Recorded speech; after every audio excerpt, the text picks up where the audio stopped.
So let's talk money manners. Do you have them? Do I have them? Does anyone have them? Are they real? I don't know. I don't know. You could decide. You could decide. I will say one thing.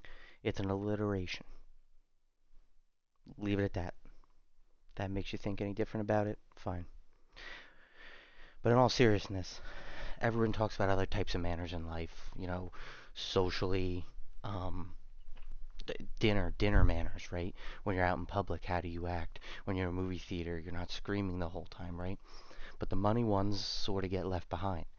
They get left to a single class in high school about personal finance where you learn nothing. Oh, I'm sorry. You learn how to write a check, which, I mean, at this point, come on, it's borderline useless.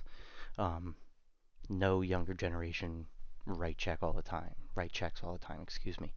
And that's fine. It's something you could learn. I have no problem with more information, but I think it can be used, that time can be used for something better. If we used to actually taught how to save your money and use it properly, opposed to writing checks. And I mean, in high school, it's never too early to start, so it is a good place to start.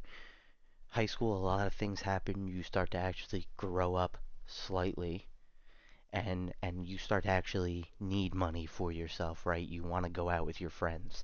Eventually, you want to get a vehicle. That becomes a thing. You want to save money for a vehicle. So this time is very important and needs to be taken to your advantage. You can use time as an advantage, but if not handled properly, it can become a disadvantage very quickly. The problem is it's not really a quick thing with earning wealth. It's something that doesn't happen overnight. It takes a while, and that's why I think it's tough nowadays for the younger generation because with social media and the instant gratification of things, people don't want to wait and see what happens over time. They want it now, right? They see someone on social media with a new car or a new watch or whatever BS they have, and they want it.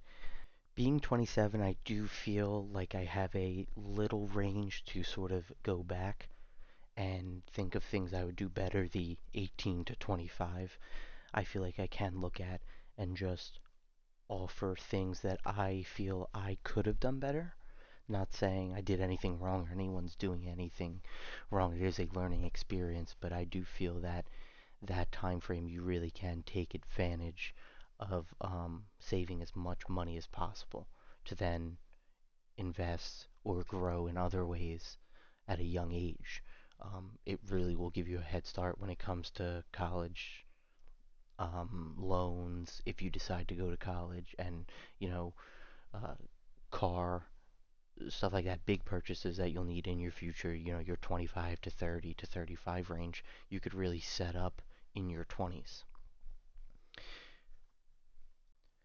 With the advancement in technology and where AI is right now, there's no excuse to not have knowledge of this information. It's easily Googleable, and with AI now, it could literally walk your hand through these things. You just have to want to do it in that moment. Do you want to go hang out with your friends that night and drink, or do you want to, maybe stay inside, maybe learn a little bit more, maybe open up a brokerage account, which can lead me into my next bit, which is budgeting. Everyone needs to budget some way, whether they're doing it mentally or not, they're budgeting.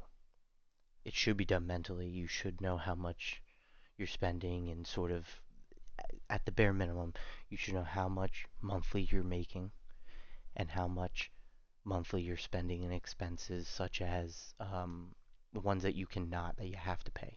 So your mortgage or rent or car payment or insurance, stuff like that, you have to pay for. So those numbers are the bare minimum numbers you should know. From there is where you could actually set up the budgeting and determine how much spending money you have. Whether that spending money goes to groceries or it goes to um, golf, for example, you at least need to know where that money's going. And That is the basic of what I'm gonna call money manners. And all I can really say is it doesn't hurt to be aware. And the more you're aware, the more you could prepare. So prepare.